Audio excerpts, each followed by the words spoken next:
समुच्चयों का कार्तीय गुणन यानी कार्टेशियन प्रोडक्ट ऑफ सेट्स।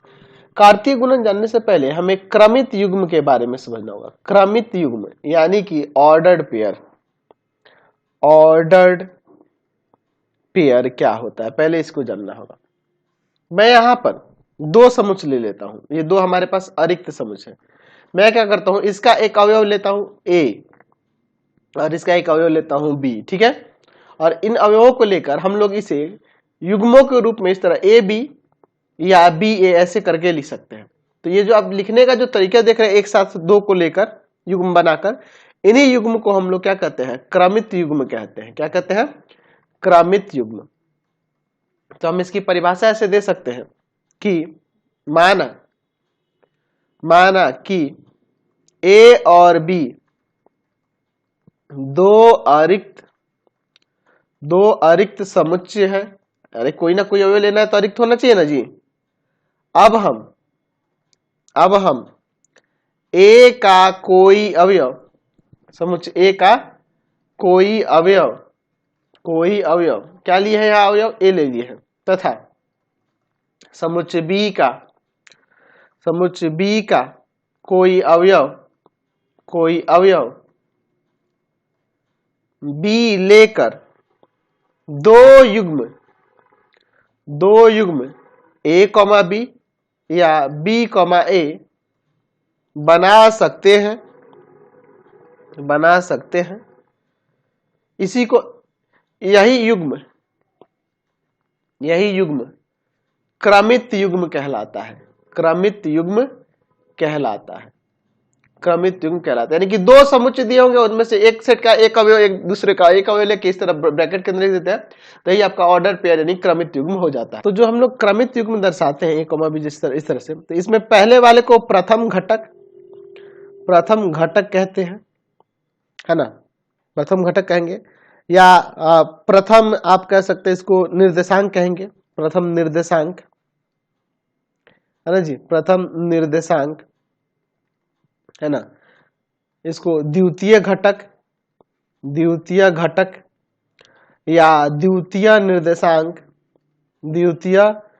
निर्देशांक हम लोग कहते हैं, ठीक है जी। यानी कि इसको फर्स्ट कंपोनेंट, इसको सेकंड कंपोनेंट, या फर्स्ट कोऑर्डिनेट सेकंड कोऑर्डिनेट, ठीक है ना जी, बात को समझे ना जी।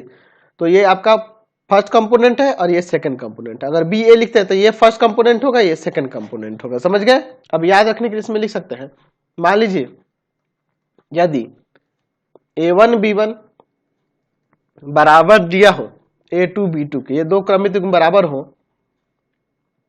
तो A1 बराबर हो जाएगा A2 के तथा B1 B2 के, यानी प्रथम घटक के बराबर होगा और द्वितीय घटक के, ये जान लेना, ये याद रखना आप लोग, समझ गए, कोई दिक्कत नहीं इसमें। अच्छा, यहाँ से हमें एक समानता की परिभाषा भी मिलती है, अब हम लोग याद रखने के लिए लिख सकते हैं कि दो क्रमित युग्म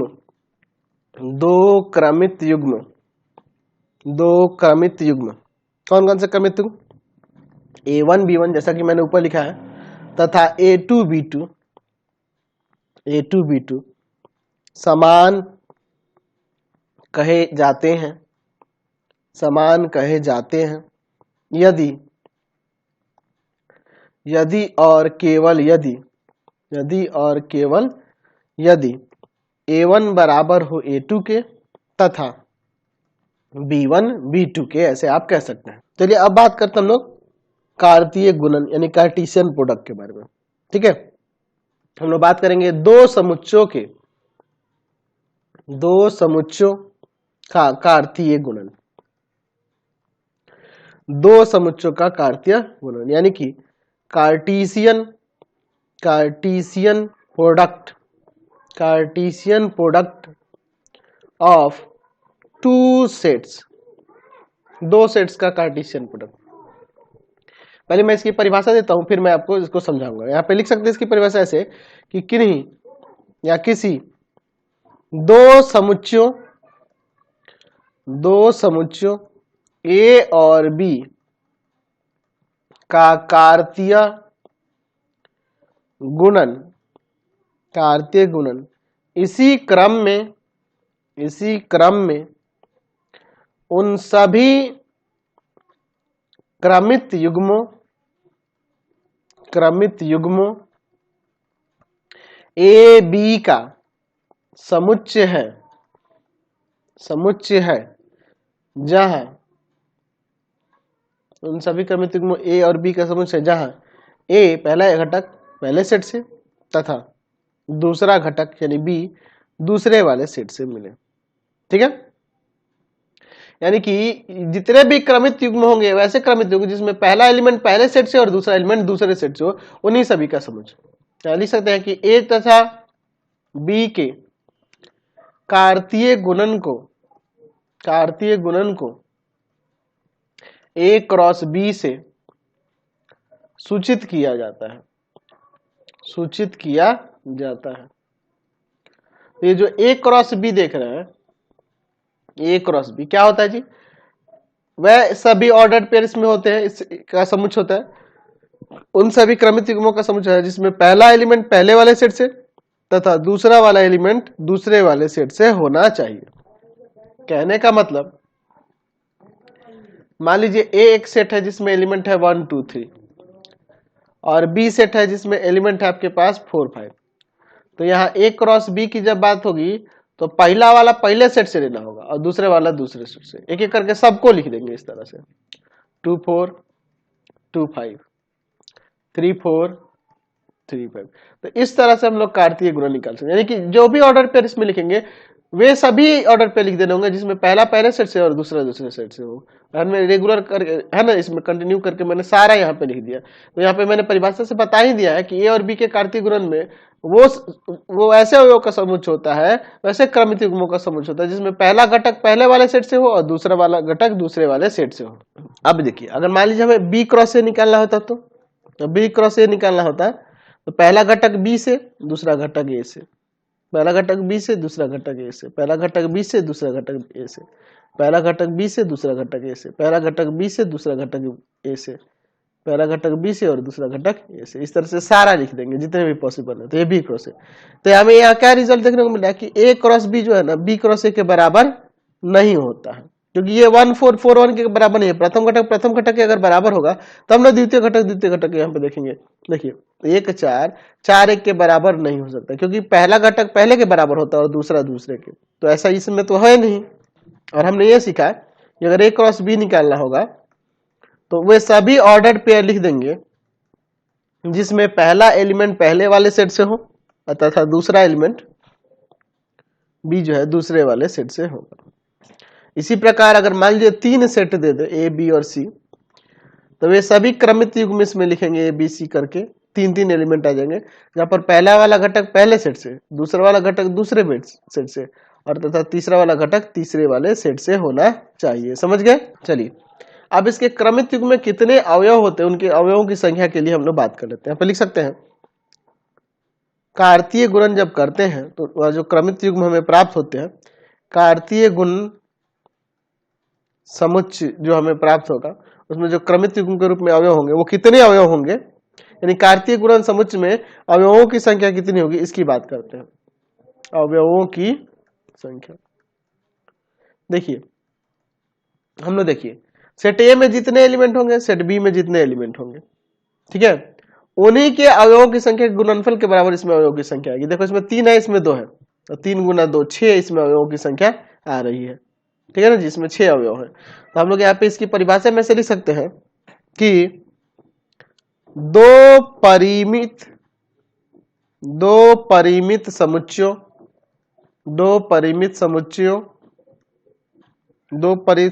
ए और बी के कार्तीय गुणन समुच्चय में अवयवों की संख्या ए और बी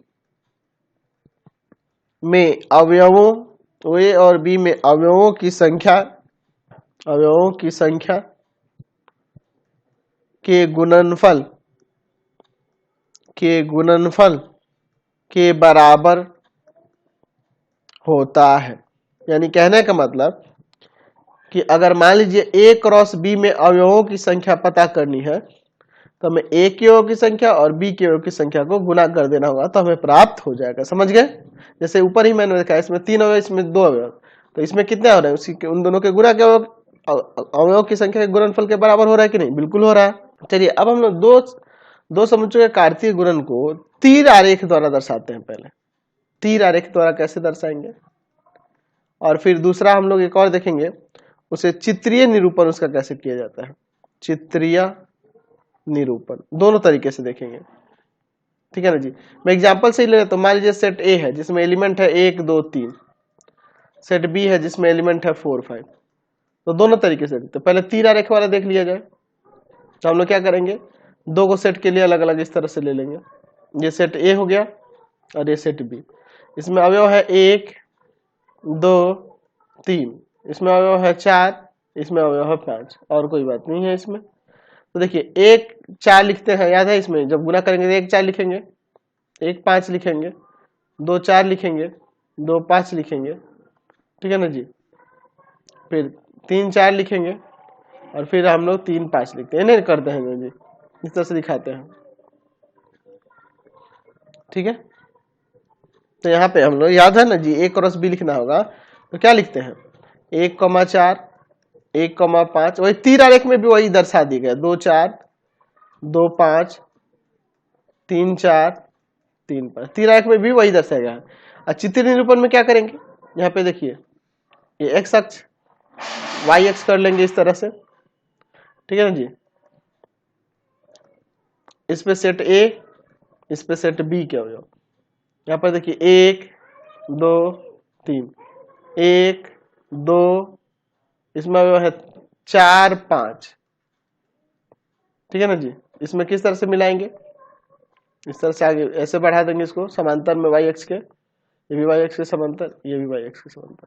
यहाँ से खींचेंगे एक्स अक्ष के समांतर, एक्स अक्ष के समांतर, और जहां जहां ये पेयर बन रहे हैं उनको यहाँ पे क्रॉस दे देंगे, जिनका कार्तीय गुणन किए 1 4 1 5, 2 4 2 5, 3 4 3 5। तो इस तरह से ये जो होगा चित्रीय निरूपण हो गया इसका, समझ गया। और ये तीर आरेख निरूपण हो गया। चलिए अब हम लोग मान लेते हैं कि किसी एक ही समुच्चय पर यानी ए क्रॉस ए लिख दिया जाए, ए क्रॉस ए लिख दिया जाए, तो इसका मतलब क्या है, यानी कि ए के साथ ए के अवयव का कार्तीय गुणन करना होगा, है ना जी। तो हम लोग लिख सकते हैं कि किसी समुच्चय ए का अपने साथ कार्तीय गुणन जो होगा, कार्तीय गुणन समुच्चय, उसे हम लोग क्या लिखते हैं, ए क्रॉस ए, है ना, लिखते हैं, है ना। समुच्चय ए के अवयवों के सभी संभव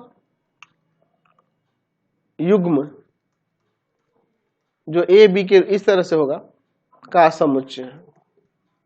समुच्चय है, जहां ये ए बी बिलोंग करेगा किससे, उसी सेट ए से। यानी कहने का मतलब मान लीजिए यहां पर सेट ए में एलिमेंट है 1 2 और 3, तो ए क्रॉस ए का मतलब हुआ, यहाँ पे लिख देते हैं, ए को ही 2 बार लिख देते हैं, वे सभी क्रमित युग्म लिखेंगे जो इस सेट में संभव हो सकते हैं, वो ए क्रॉस ए के सभी अवयवों का समुच्चय। तो ए क्रॉस ए पे ऐसे निकाल सकते हैं 1 1 1 2 1 3, ठीक है। फिर 2 1 2 2, फिर 2 3, फिर 3 1 3 2 3 3, ठीक है ना जी। ये हो जाएगा ए क्रॉस ए, समझ गए। अगर इसमें अवयवों की संख्या निकालोगे तो सिंपल सा है।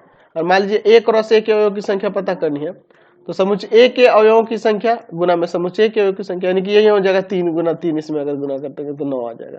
गिन लो 3 3 6 और 3 9 अवयव आ गए हैं कि नहीं इसमें। तो सिंपल है ना जी, बहुत इजी एक्सरसाइज होने वाला है। तो आज की क्लास में इतना ही रहने देते हैं, नेक्स्ट वीडियो में आगे देखेंगे। आपको हमारे 3 चैनलों को सब्सक्राइब कर लेना होगा। पहला है pathfinder classes Chhapra, pathfinder classes Chhapra. दूसरा है आपके पास भारती भवन रविकांत सर, रविकांत सर, और तीसरा चैनल है Ravikant sir RD Sharma solution, RD Sharma solution. तीनों चैनलों को सब्सक्राइब कर लेंगे। इससे रिलेटेड वीडियो के लिए सीधे डिस्क्रिप्शन में, इससे रिलेटेड नोट्स के लिए गूगल पे जाकर सर्च करेंगे www.ravikantsir.in, और यहाँ जाकर आप सभी क्लासेस के नोट्स, उनके PDF को डाउनलोड कर सकते हैं, पढ़ सकते हैं।